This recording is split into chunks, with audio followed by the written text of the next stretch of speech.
So, you want to be a digital artist. You want to create art with these digital tools, and it'll be the best piece you've ever made. Well, I can help you with that. First off, let me explain. Hi, I'm Lucky Pups. I've been an artist for well over 15 years, and 10 of those of which have been digital. My goal is to spread my love of art and to make sure everybody has the tools to have that. And digital is a great way for people to learn, because it's pretty accessible nowadays. All you need to get started is a device to draw on. This could be a laptop, an iPad, a computer, a phone, anything like that that can download apps on, you can use it. There are hundreds of apps out there that you could try, a lot of them being free. But personally for me, if you want what I would use, I use Ibis Paint X for iPad and phone, and I use Fire Alpaca for my computer or laptop. Like I said though, there are hundreds of options out there, and so many of them are free, and it basically comes down to personal preference. Those are just the ones that I choose because they're free, they're basic, and they're very easy to learn. It's different for every software, so I'll show you how I personally do it, but the first step is to create a canvas. So to create the canvas, it's usually in File if it's on the computer, and then New, and then it says create new image, and you can do it however you want. Usually I do it in a 1:1 ratio, which basically means that the width and height are the same amount of pixels, and this just makes it a square.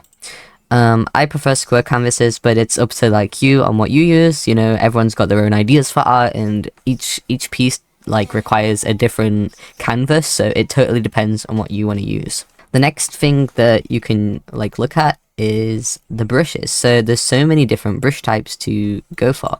You know, you've got random like brushes for line art, and you've got like different ones that create different like textures, and they all like brush differently, and they all have different like ways of drawing.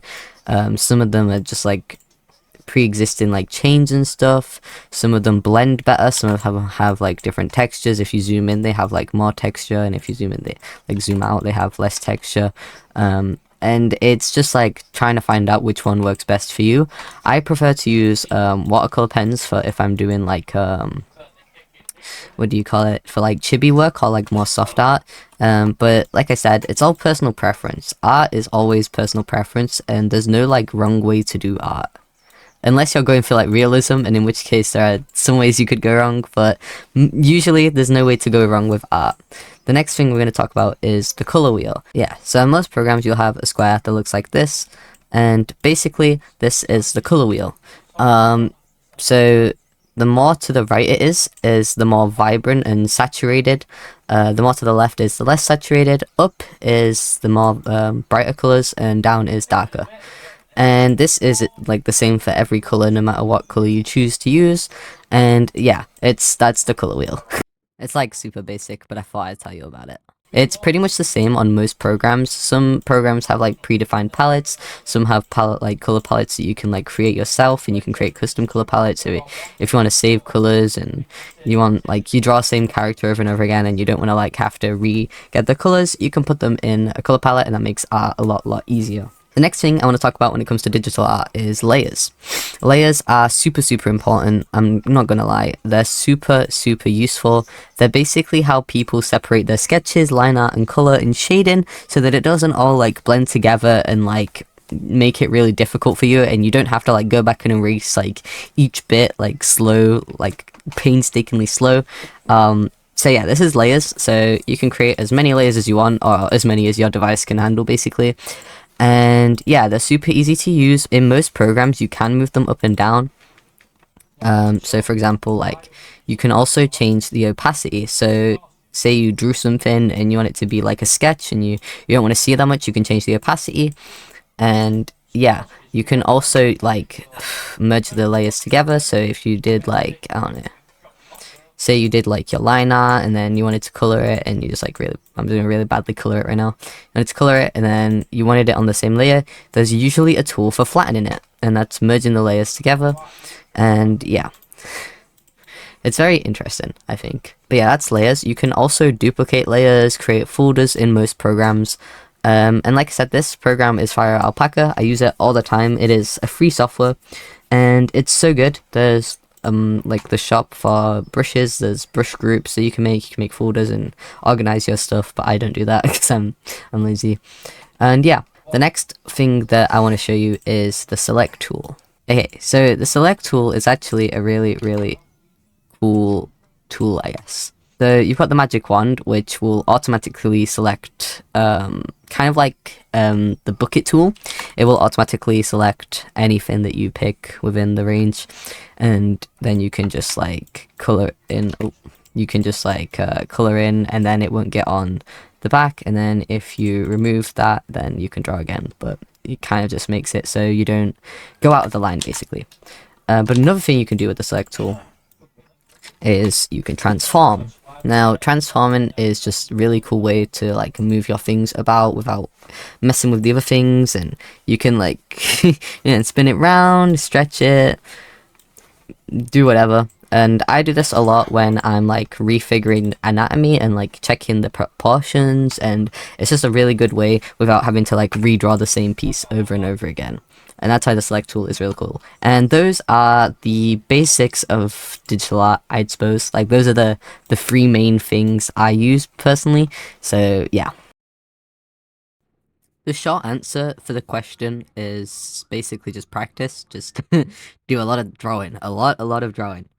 Other things could include, watching tutorials online. Basically just practicing though is the main way to get better.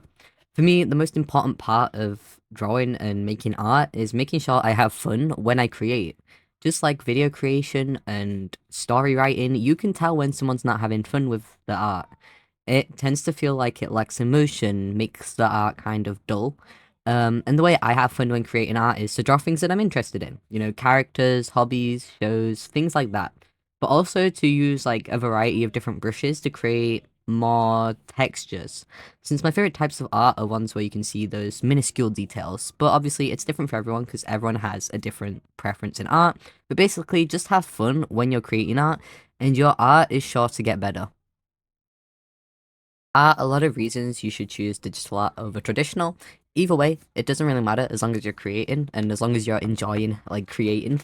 But in terms of digital art, it's easier to change sketches because there's specific layers, and also because of this, you don't have to wait for drying times. When you're using paint with traditional art, it takes quite a while for it to dry, and then you can't really work on top of it until it's dried. Another thing is with digital art is that it's easier to get a specific color because there's color select tools and eyedroppers, which is super convenient when creating art. Another thing is that it's more accessible than traditional art if you're in a country that's more like more, what's the word, rich, I suppose. Since you only have to buy the one device and you don't have to buy the extra pens or paints or sketchbooks, because I'm not gonna lie, you will get a lot of sketchbooks if you're very into art. You'll be drawing so much that it starts to rack up a little bit. The amount of sketchbooks I have personally exceeds, like in terms of monetary value, my computer. So yeah, it does tend to get a bit expensive, um, if you're doing it for a while. But like just starting off, I do think that traditional is better if you've got like just pencil and paper, and if you just want to do like sketches and stuff. But overall, I think digital is a great way to get into art. Digital art is so amazing. It's so great, and it's so convenient for a lot of people. And yeah, that's why I personally would choose digital over traditional. Another thing with digital is that you can take it so many ways. Like you can do animation with it. You can create posters. You can there's just so many ways you can apply digital art, and it also guides you into the graphic design route. So you can do like professional graphic designing, marketing for people and stuff like that. So it's so cool. And yeah. If you clicked on this video, you probably wanted to create art. You probably are invested or interested in learning how to draw and, the best way to do art. And I just want to say that no matter which way you decide to do it, and no matter which, like, how you decide to express yourself. There's no wrong way to do it, and that I hope you have fun when you create. I think having fun is the most important part of it, and trying not to make it into like a chore is so important, because a lot of artists struggle because they feel like they have to do it every day, or they have to do a certain amount of art, and you don't. You don't have to put yourself through that pressure, so just make sure to have fun with it. And yeah, I hope you have like learned something new from this video if you were new to art, and if you're not and you're still here and you just watched the video to support the channel, that's so amazing. Thank you so much. But also, if you have advice for other people, please leave a comment down below. It'll be so helpful for other people, and even me, because you know, there's some things that other people know that I don't. I feel like art is one of those things where you're always learning no matter what you've done. Like, even if you've done art for like 200 years, I'm not saying that anyone who's 200 years old is doing art, because I don't I don't think so. But like, even if you've been doing it for so long, you can still learn something new. Anyway, thank you all for watching the video. I appreciate it, and I hope you learned something new, and I'll see you guys in the next video. Bye.